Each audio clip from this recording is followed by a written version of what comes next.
Buried in Secrets, Carly Moore series. Written by Denise Grover Swank. Narrated by Shannon Mcmanus.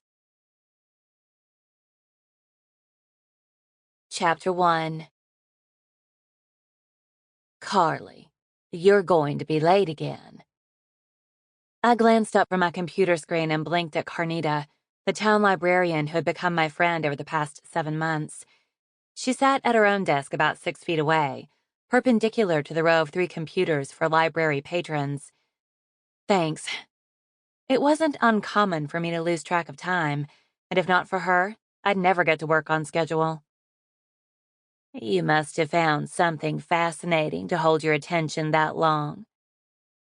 I jotted one last piece of information down in my notebook and closed out the tab.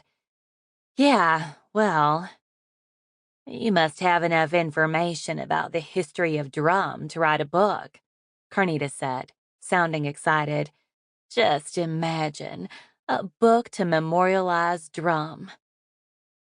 From what I had learned about the history of drum, it would be more like an expose. I laughed.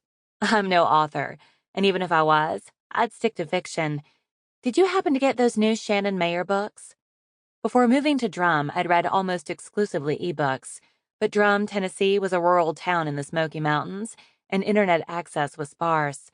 While I could connect to the internet to download a book at the library and Max's Tavern, my phone was a plain pay-as-you-go model that struggled to find reception and didn't have internet access, and I didn't have a tablet. She laughed. Since you're one of the few people around here who request books, I was able to order 3. They should be here in a few days. And the new copies of the Babysitters Club? I had a couple of girls at Tutoring Club ask about them. They're supposed to arrive next week, but I'll be sure to let you know when they show up. She smiled. I appreciate you encouraging them to come in here and check out books. Who knows, I said. Maybe some of them will go to college one day. They need to learn librarians are their friends.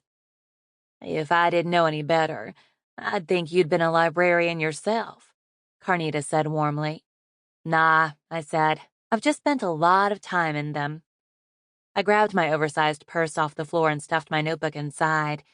Thanks for taking my requests, Carnita. You're the best. She beamed. Girl, if you keep encouraging people to come in and borrow books instead of DVDs, I'll fill as many of your requests as I can. Since most of Drum and the surrounding area didn't have cable TV either, the library had about 3 times as many DVDs as... Sample complete. Ready to continue?